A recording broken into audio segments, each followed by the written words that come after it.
اور حضرت عبداللہ ابن عباس رضی اللہ تعالیٰ عنہ نے تو ایک مقام پہ اس کا ذکر بھی کر دیا. جب ان سے کسی یہودی نے کہا نا یہ آیت ہمیں ملتی تو ہم عید مناتے, تو فرمایا تم ایک مناتے نا, ہماری دو تھیں اس دن. جمعہ بھی تو مسلمانوں کی عید کا دن ہے نا. بہت سارے لوگ ہیں بیچارے جو کہتے ہیں اسلام میں عیدیں صرف دو ہیں, اور وہ بھی صرف پریشانی انہیں عید میلاد النبی والے دن ہوتی ہے, اس کے آگے پیچھے نہیں ہوتی. حالانکہ نبی پاک علیہ السلام نے کہا ہر جمعہ بھی عید ہے, خود حضور نے فرمایا, لیکن وہ اڑ جاتے ہیں کہ نہیں عیدیں صرف دو ہی ہیں. بھائی آپ یہ کہہ سکتے ہیں کہ اسلام کی معروف عیدیں دو ہیں, اپنے معنی اور مفہوم کے لحاظ سے جس کو یوم عید کہا جائے وہ عیدیں دو ہیں. تو نبی پاک صلی اللہ تعالیٰ علیہ وسلم نے میدان عرفات میں خطبہ دیا. یہ جو واعظ و نصیحت ہے نا, خطبہ تقریر, یہ دنیا کر رہی ہے, کرتی رہے گی, کرتی چلی آئے گی, اور اس کو میرے نبی پاک علیہ السلام نے پسند فرمایا. خیر کی بات کرنے والے کو حضور نے دعا دی. محبوب فرمانے لگے اللہ جو میری حدیثیں یاد کر کے آگے پہنچائے اس کے چہرے کو تر و تازہ رکھنا. یہ ابلاغ دین بہت بڑی بات ہے اگر کوئی خلوص نیت سے کرے. لیکن کائنات ارضی میں وہ جو حضور کا خطبہ حجۃ الوداع ہے وہ دستور ہے, وہ منشور ہے. انسانی حقوق پر اس سے بڑا چارٹر نہ پہلے کبھی تھا نہ قیامت تک دوبارہ بن سکتا ہے. اس کو خطبہ حجۃ الوداع کیوں کہتے ہیں؟ ایک تو مطلب یہ کہ حضور نے یہی آخری حج کیا, اور دوسری بات یہ تھی کہ اس خطبے کے تھوڑے ہی عرصے بعد میرے نبی پاک نے وصال ظاہری فرمایا. اور اس خطبے کو رسول پاک صلی اللہ تعالیٰ علیہ وسلم نے شروع کہاں سے فرمایا؟ یہ خطبہ دیکھیں شروع کہاں سے ہو رہا ہے. انسان دنیا میں ملتا بھی ہے, جدا بھی ہوتا ہے. یہ جو جدائی کا وقت ہوتا ہے نا, جدائی کا, شاید بڑی سوچ سمجھ کے کہا تھا حضرت میاں صاحب نے, بڑی غور کر کے انہوں نے کہا تھا کہ دریا کنڈے روخ نہ لائیے, جو آوے رڑ جاوے. آپ میدان میں درخت لگاتے ہیں تو کبھی پھل گرتا ہے تو زمین پہ گرتا ہے, اٹھا لیتے ہیں. اگر دریا کے کنارے ہو تو وہ تو دریا میں گرے گا اور رڑ جائے گا, چلا گیا, بہہ گیا. فرمانے لگے دریا کنڈے روخ نہ لائیے, جو آوے رڑ جاوے تے پردیسی نال نہ یاری لائیے. او دا جدوں دل کرے ٹر جاوے, وہ تو چلا جاتا ہے. یہ خطبہ شروع کہاں سے ہو رہا ہے؟ یعنی ابھی آغاز کلام ہے, بات آگے آئے گی. آغاز کلام ہے. میں کہہ چکا ہوں ولی شاید عبادت کر کے بنے, تقوی اختیار کر کے بنے. ولی اللہ کی حرام کردہ ہر شے سے اجتناب کر کے بنے. وہ جس میں شبہ ہے اس سے بھی بچے تو پھر ولی بنے. لیکن صحابی تو حضور کی زیارت سے بنتا ہے نا, نبی پاک کی زیارت سے بنتا ہے. اور صحابہ تو وہ صحابہ تھے جن کی ہر صبح عید ہوتی تھی. خدا کا قرب حاصل تھا, نبی کی دید ہوتی تھی. وہ تو اس طرح کا ماحول تھا کہ نبی پاک نے فرمایا حضرت ابو ہریرہ سے یہیں بیٹھے رہتے ہو, تھوڑا ذرا کبھی کوئی کام بھی کر لیا کرو. وقفے سے ملنے سے محبت بھی بڑھتی ہے. تو حضرت ابو ہریرہ اٹھے اور ستون کے پیچھے سے ہو کے واپس آ گئے. فرمایا آ گئے ہو؟ عرض کی حضور دل ہی نہیں لگتا تو جائیں کہاں. وہ جو حضور سے آ کے کہتے تھے نا یا رسول اللہ صلی اللہ علیہ وسلم, حضرت صوبان بن مالک, حضور نے فرمایا پریشان دکھائی دیتے ہو. کہا یا رسول اللہ ایک بات پریشان کرتی ہے. کہا وہ کیا؟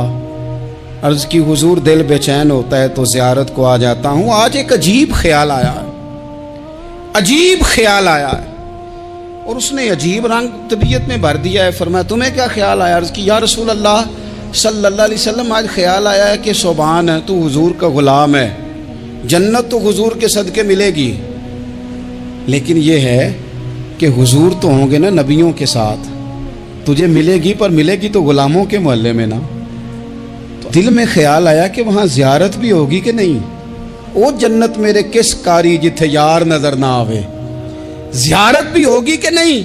حضور کی بارگاہ میں جب حضرت صوبان نے عرض کی تو رب کریم نے فرمایا محبوب جو تیری اور تیرے رب کی اطاعت کرے نا, اولئک انعم اللہ علیہم من النبیین والصدیقین والشہداء والصالحین. فرمایا ان کو اللہ نبیوں کے, صدیقین کے, شہداء اور صالحین کے ساتھ ہی جنت میں اکٹھا فرمائے گا. وہ اکٹھے رہے. تو جن کو تو جنت میں بھی حضور کی زیارت کے بغیر چین نہیں تھا، ان کو حضور نے خطبہ حجۃ الوداع شروع کرتے وقت پہلا جملہ پتہ کیا کہا؟ حضور اونٹنی پہ ہے، احرام باندھا ہوا ہے، 1,40,000 کم و بیش غلام سامنے کھڑے، عرفات کا میدان. محبوب فرمانے لگے پہلا جملہ، جو درد والے تھے وہ تڑپ گئے، یہ سارے درد والے تھے لیکن کچھ زیادہ مزاج شناس تھے. محبوب نے پہلا جملہ کہا. حضور فرمانے لگے لوگو، جس طرح آج اکٹھے ہوئے ہیں شاید اس کے بعد دوبارہ ہم اکٹھے نہ ہوں. پہلا اعلان ہی کر دیا کہ یہ تمہارے ساتھ جو آج خطبہ ہے نا، اس میں اشارہ دے دیا کہ دوبارہ نہیں جمع ہوگے، اگلا حج نہیں کرنا، بس ختم ہوئی بات. یہ آخری پہلی بات ہی حضور نے یہ بیان کی. اب وہ اتنے دل نرم ہو گئے حضور کی بات سن کے، آنکھوں میں آنسو اس طرح آ گئے، طبیعت کا ملان اتنا بڑھ گیا کہ ہر ایک کا دل کشکول بن گیا. ہر طرف سے آہیں اور سسکیاں ہیں کہ حضور کے وہ جملے یوں صحابہ لے رہے تھے جب آپ سے کوئی کہہ دے کہ بھائی یہ وقت بس آخری ملاقات کا ہے، تو پھر انہوں نے وہ تو حضور کی ہر بات ہی توجہ سے سنتے تھے، پر یہاں جو انداز بن گیا وہ انوکھا بن گیا. فرمایا شاید دوبارہ ملاقات نہ ہو. پھر میرے کریم محبوب صلی اللہ تعالی علیہ وسلم نے فرمایا جس طرح تمہارے لیے یہ شہر حرمت والا ہے، مکہ حرمت والا ہے نا، ایک نیکی کرو تو مکے میں 1,00,000 کا ثواب، حرم مکہ میں ایک گناہ کرو تو وہ بھی 1,00,000 لکھا جاتا ہے. حرمت والا ہے، بڑی عزت والا ہے. فرمایا جس طرح یہ گھر عزت والا ہے کعبہ، جس طرح یہ شہر عزت والا ہے، فرمایا جس طرح آج کا دن حرمت والا ہے، مسلمانوں میں تمہیں بتا کے جا رہا ہوں، تمہیں سمجھا رہا ہوں، اسی طرح میں نے تم سب پر ایک دوسرے کے مال اور عزت کو حرمت والا کر دیا ہے. اور صحابہ کو نا حضور نے پہلے یہ سبق پورا حضور نے پوچھا، یہ بھی ذرا کمال ہے، یہ بخاری مسلم کی حدیث ہے. حضور نے صحابہ سے پوچھا 9 ذی الحجہ ہے، جمعے کا دن ہے، ذی الحج کا مہینہ ہے، سب کو پتہ ہے، لیکن نا آپ جمعہ پڑھنے ہیں تو میں آپ سے کہوں کہ آج کون سا دن ہے تو آپ کہیں کہ جناب جمعہ ہے، عجیب آدمی ہے، جمعہ پڑھا رہے ہو. لیکن جو صحابہ کا انداز ہے وہ اور ہے. حضور نے پوچھا آج یہ کون سا مہینہ ہے؟ یہ ادب ہے، یہ مقام ہے، یہ وہ مقام ہے جہاں بہت سارے صرف عقل والے بندے جو ہوتے ہیں نا، وہ بیچارے گرتے پڑتے ہیں، کہتے ہیں جی بات آتی ہو تو بتانی چاہیے، یہ کیا بات ہوئی جی، بندہ بولے ہی نا، یہ کیا لیکن کچھ لوگ ایسے ہیں جن کا دھارا ادب کچھ اور ہوتا ہے، انہیں ڈھیروں باتیں بھی آتی ہوں تو ہر جگہ بات کرنے کی نہیں ہوتی، سب جگہ کہانیاں سنانے کی نہیں ہوتی. حضور نے فرمایا کون سا مہینہ ہے؟ قربان جائیں بھیا کو زبان ہو کے کہنے لگے واللہ و رسولہ عالم، اللہ جانے اللہ کا رسول جانے. سانو تے قید سجن دا گہنا ہے، او جنج رکھے ایسا اونج رہنا ہے، ہمیں کیا پتا. پوچھا کسی نے، لکھا ہے صوفیاء نے، کسی نے پوچھا تمہیں پتہ نہیں، کہنے لگے چپ کر، ہمیں کیا پتا کون سا مہینہ ہے. تو حضور نے فرمایا آج تاریخ کون سی ہے؟ بھائی صاحب کو پتا تھا نا 9 ذی الحج کو یہ حج ہوتا ہے، کون سی تاریخ ہے؟ کہا واللہ و رسولہ عالم، اللہ جانے اللہ کا رسول جانے. قربان جائیں. حضور نے پوچھا دن کون سا ہے؟ سب کو پتا ہے جمعہ ہے. کہنے لگے واللہ و رسولہ عالم، اللہ جانے اور اللہ کا. وہ صحابہ بتا کیوں نہیں رہے؟ تو اہل محبت کہتے ہیں صحابہ کا جواب یہ تھا ہمیں کوئی مہینوں سے غرض ہے، ہمیں کوئی دن سے غرض ہے، ہمیں کوئی تاریخ سے غرض ہے. حاجیو آؤ شہنشاہ کا روزہ دیکھو، کعبہ تو دیکھ چکے، کعبے کا بھی کعبہ دیکھو، ہمیں تو محبوب سے غرض ہے. مہینہ تھا ذی الحج کا، اگر حضور کہہ دیتے ذی الحج نہیں ذی قعدہ ہے تو ہم نے ذی قعدہ بنا لینا تھا. تاریخ تھی 9، اگر حضور فرما دیتے 11 ہے تو ہم نے 11 ہی بنا لینی تھی. دن تھا جمعے کا، اگر حضور کہتے پیر ہے تو ہمیں کیا لگے، ہمیں تو محبوب کی رضا چاہیے. آپ دیکھیں نا، ایک صحابی کے ہاتھ ذرا لمبے تھے تو حضور نے فرمایا یا ذوالیدین، او لمبے ہاتھوں والے. ان سے کوئی پوچھتا نام کیا ہے تو کہتے میرا نام ہے 2 ہاتھوں والا. او بھائی میرے بھی 2 ہیں، تم کیوں 2 ہاتھوں والا؟ کہنے لگے یہ نہیں مجھے پتا، مجھے نبی پاک نے کہا 2 ہاتھوں والا. تو ٹھیک ہو گئی جو حضور نے نام رکھ دیا. تو حضور سید عالم نے پوچھا، پھر حضور نے حرمت یاد کرائی. فرمایا یاد رکھو یہ دن بھی بڑی عزت والا ہے، جمعے کا ہے، یہ مہینہ بھی بڑی حرمت والا ہے، ذی الحج کا ہے، یہ تاریخ بھی بڑی حرمت والی ہے، لیکن فرمایا جس طرح اس دن کی، اس شہر کی، اس مہینے کی تم نے عزت کرنی ہے، اسی طرح ایک دوسرے کے مال کا، ایک دوسرے کی عزت کا تم نے پاس کرنا۔ مسلمان بھائیوں، خدا را یہ حضور کہہ رہے ہیں یار، نبی پاک نے کعبہ کے سامنے کھڑے ہو کے فرمایا بیت اللہ تیری بڑی شان ہے، تیرا بڑا مرتبہ ہے، لیکن فرمایا میرے مومن کی عزت رب کی نظر میں کعبے سے بھی زیادہ ہے۔ ہم کیسے بیٹھ کے یار، ہم کیسے جرأت کرتے ہیں کسی کی پگڑی کھولنے کی کونے میں بیٹھ کے؟ ہم اپنے گھر بیٹھ کے کسی پر تبصرہ کر گئے، کسی بندہ مومن کی عزت اچھال گئے، بالکل پتہ نہیں تھا بات کا اور ہم نے کہانی بنا دی پوری کی پوری، داستان سرائی کر گئے۔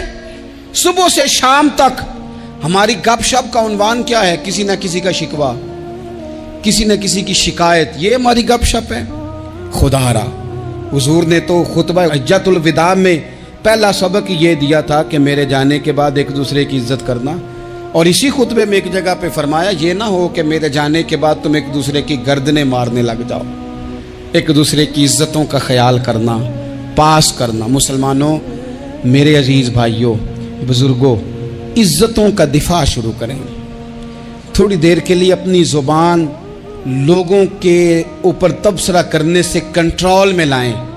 کچھ چیزیں ایسی، میں مختلف شہروں میں جاتا ہوں، جس شہر میں گئے وہاں لوگوں نے یہ کہا جناب یہاں جو مولانا ہے نا، بعض لوگ یہ باتیں بڑی چسکے لے کے سنتے ہیں، یہاں جو مولانا ہے نا وہ کچھ نہیں کرتے، آپ بڑے اچھے ہیں، یہاں جو پیر صاحب ہیں وہ بڑے گڑبڑ ہیں، آپ بڑے اچھے ہیں۔ تو میں ان سے کہتا ہوں کہ میں اس لیے اچھا ہوں کہ میں تھوڑی دیر کے لیے آیا ہوں، میں نے چلے جانا ہے، اور دوسری بات یہ کہ مجھے آپ جتنا مرضی اچھا کہہ لیں، میں نے رخصت ہو جانا ہے 2-3 گھنٹوں کے بعد۔ یہاں جس آدمی کا آپ شکوہ کر رہے ہیں نا، آپ اس کو جنازے کے لیے خبر کریں نہ کریں، اسے پتہ چل گیا نا محلے میں جنازہ ہو گیا ہے، تو اسے کوئی کام بھی ہوا تو اس نے کہنا یار نہیں محلے میں فوتگی ہوگی، میں نے جنازہ پڑھانا ہے، اس نے جانا نہیں۔ تو کمزوریاں تو سب جگہ ہوتی ہیں، لیکن ان کمزوریوں کی وجہ سے آپس میں بغض پیدا کر لیا جائے گا، اور پھر کمال بات ہے نا کہ اپنی ساری کمزوریوں سمیت اپنے آپ سے پیار ہے، اپنے آپ سے محبت ہے، اور دوسرے کی ایک کا پتہ چل جائے تو ہمیں گھن آنے لگ جاتی۔ تو حضور نے خطبہ حجۃ الوداع کے موقع پر یہ بات ارشاد فرمائی۔ دوسرا حضور نے فرمایا لوگوں یاد رکھنا، یہ خطبہ حجۃ الوداع میں نبی پاک نے فرمایا، یہ حضور خطبہ دے رہے ہیں، اور اس وقت دے رہے ہیں جب حضور صحابہ کو بتا چکے ہیں کہ یہ آخری ملاقات ہے، جو دور دراز سے آئے ہیں ان کو بتایا ہے کہ یہ میری تمہاری جو مجلس ہے، جو محفل ہے، جو تم سے بات ہو رہی ہے، یہ آخری ہے۔ محبوب فرمانے لگے لوگوں یاد رکھنا قیامت قائم ہوگی۔ ان جملوں کا حسن ملاحظہ کر لیں۔ فرمایا قیامت قائم ہوگی، تم اپنے رب سے ملاقات کرو گے، اور فرمایا تمہارا رب تم سے تمہارے اعمال کے بارے میں پوچھے گا۔ یہ خطبہ حجۃ الوداع میں کریم نے فرمایا، صبح تم اٹھے کیا عمل کیا، اللہ پوچھے گا، کسی سے ملاقات ہوئی، طرز کیا تھی، سوچ کیا تھی، اللہ پوچھے گا، لین دین میں کیا معاملات تھے، تمہارے اعمال کے، اللہ سے ملاقات ہوگی، وہ کھڑا کر کے پوچھے گا۔ اور حدیث میں کئی جگہ پہ حضور نے فرمایا وہ تم سے سوال کرے گا، تمہیں جواب دینا ہے۔ میرے عزیز بھائیوں، تیار رہنا چاہیے، تیار۔ ہم نا منت کرتے ہیں آخری دن ہونا، تنخواہ دار لوگ کہتے ہیں یار یہ آخری ایام چل رہے ہیں، کوئی خرچہ نہ بتاؤ، اس لیے کہ حساب کے متھے لگنا ہے۔ آخری دنوں میں، بجٹ کے دنوں میں لوگ پریشان ہوتے ہیں کہ حساب دینا ہے۔ جب رب سے ملاقات کریں گے اور وہ حساب مانگے گا، کتنا مشکل کام ہے۔ اور ایک مقام پہ حضور نے فرمایا جس سے اللہ نے حساب مانگا وہ تو الجھ گیا، دعا کرو وہ حساب مانگے ہی نہ، بے حساب ہی بخشش فرما دے۔ نبی پاک صلی اللہ تعالیٰ علیہ وآلہ وسلم نے ارشاد فرمایا اسی خطبہ حجۃ الوداع میں، حضور فرمانے لگے سن لو، میں نے تم تک اللہ تعالیٰ کا پیغام پہنچا دیا ہے۔ اب جس شخص کے پاس امانت رکھی ہو اس پر لازم ہے کہ وہ امانت اس تک پہنچا دے جو اس کا مالک ہے۔ ہم بہت سارے لوگ ایسے ہوتے ہیں، ہمارے پاس امانتیں ہوتی ہیں، کچھ بھی نہ ہو تو کچھ لوگوں کے راز کی امانت ہوتی ہے، کچھ بھی نہ ہو تو کچھ لوگوں کی باتیں ہم تک پہنچ جاتی ہیں، وہ راز ہوتا ہے، وہ امانت ہوتی ہے۔ مجلس کی گفتگو بھی امانت ہے، لیکن ہم امانتوں کا خیال نہیں کرتے، خیانت ہو جاتی ہے۔ بہت محتاط ہو کر اپنی زندگی میں امانتوں کا خیال کیا جائے۔ یا ایھا الذین آمنوا لا تخونوا اللہ والرسول وتخونوا اماناتکم وانتم تعلمون۔ اللہ فرماتے ہیں ایمان والو، نہ رب سے خیانت کرنا، نہ رب کے رسول سے خیانت کرنا، نہ آپس میں ایک دوسرے سے خیانت کرنا، جانتے بوجھتے ہوئے یہ کام نہ کرنا۔ وانتم تعلمون، جانتے ہو، تمہیں پتہ ہے۔ کبھی بھی بددیانتی کا مظاہرہ نہ کریں اپنی زندگی میں، کبھی بھی۔ اور یہ بھی یاد رکھ لیں، بچوں کو کیا پتا کہ ہمارا ابا حلال لا رہا ہے کہ حرام لا رہا ہے؟ آپ لا رہے ہیں نا، تو وہ تو بیچارے بھولے پن میں کھا رہے ہیں، تو حساب آپ نے دینا ہے۔ جنہ لی تو پاپ کمائے ہن کتھے نہیں ہو تیرے کر دے، بلا نا۔ تو بچوں کا تو یہ معاملہ ہے بھائی، اللہ ماشاءاللہ کہ وہ وقت پہ ہی، شادی کے 10-15 دن کے بعد ہی ان کو پیغام مل جاتا ہے کہ اگر ہمارا علیحدہ گھر ہو تو میں مرضی سے سجاؤں، تو میں مرضی سے سواروں، تو میرا کوئی مطلب اپنا سلسلہ ہو، تو بڑے ٹائم پہ ساری باتیں شروع ہو جاتی ہیں۔ وہ تو معاملہ ہی بالکل اور ہے۔ تو بالکل کسی بھی امانت میں کبھی بھی خیانت کرنے کی کوشش نہ کریں، اور یاد رکھیں مال حرام جہاں آتا ہے وہاں بڑی تباہی آتی ہے۔ جہاں لوگ بددیانت ہو جاتے ہیں وہاں معاملات بڑے خراب ہو جاتے ہیں۔ اللہ تبارک و تعالی دیانتداری کی توفیق عطا فرمائے۔ حضور نے خطبہ حجۃ الوداع کے موقع پر فرمایا، میں نے آج جاہلیت کے سارے سود ختم کر دیے۔ نبی پاک میدان عرفات میں کھڑے ہو کے فرمانے لگے، جس بندے نے بھی کسی سے پیسے لیے ہیں وہ اصل رقم دے گا، زائد نہیں دے گا۔ حضور کے بڑے قریبی تھے ایک، فرمایا انہوں نے بھی کچھ لوگوں سے پیسے لیے ہوئے، چونکہ وہ سب لوگ کرتے تھے، حرام ہی نہیں تھا۔ فرمایا میں ان کو بھی حکم دیتا ہوں کہ یہ اصل رقم وصول کریں گے، کسی سے ایک پائی بھی زیادہ وصول نہ کریں گے۔ نبی پاک صلی اللہ تعالی علیہ وسلم نے خطبہ حجۃ الوداع میں ایک باریک بات حضور نے بھی، یہ آپ نے ضرور سمجھنی ہے، بالخصوص جو لوگ تھوڑا دین پر عمل کر رہے ہیں، جن کا لبادہ مذہبی ہو گیا، جنہیں لوگ حضرت صاحب، قاری صاحب، علامہ صاحب، مفتی صاحب، حاجی صاحب، بزرگوں کہہ کے بلاتے ہیں، وہ اس پر توجہ کریں۔ میرے نبی پاک صلی اللہ علیہ وسلم نے خطبہ حجۃ الوداع کے موقع پہ ارشاد فرمایا، لوگوں شیطان اب مایوس ہو گیا ہے، وہ تم سے بتوں کی پوجا نہیں کرا سکے گا، ہاں وہ تمہیں چھوٹے چھوٹے گناہوں میں مبتلا کرے گا، وہ تم سے چھوٹے چھوٹے عیب کرائے گا، تم سمجھو گے یہ تو غلطی کوئی نہیں، فرمایا اس سے بچ کے رہنا۔ اب وہ مایوس ہو گیا، بتوں کی پوجا نہیں کرا سکتا، تمہیں اپنی پوجا نہیں کرا سکتا، لیکن چھوٹی چھوٹی غلطیاں، ایک مقام پہ فرمایا نا، چھوٹا گناہ ہونا تو مومن اسے پہاڑ سمجھتا ہے، اتنا بڑا ہو گیا، اور منافق کہتا ہے یہ تو کچھ بھی نہیں۔ تو اپنی زندگی کے اندر چھوٹی چھوٹی کوتاہیاں، حضرت سعدی فرمایا کرتے تھے سیلاب اچانک نہیں آتے، پہلے چھوٹا سا سوراخ ہوتا ہے دریا کے کنارے، اسے بند نہ کیا جائے پھر بڑا ہو جاتا ہے، پھر وہ ٹائم آتا ہے کہ بند ٹوٹ جاتا ہے، بستیاں ڈوب جاتی ہیں۔ پہلے چھوٹا گناہ انسان کرتا ہے، چھوٹا، پھر اس سے آگے بڑھتا جاتا ہے اور بڑی بڑی غلطیاں ہوتی ہیں۔ اللہ تبارک و تعالی ہمیں رائی کے دانے کے برابر بھی غلطی کرنے سے محفوظ فرمائے۔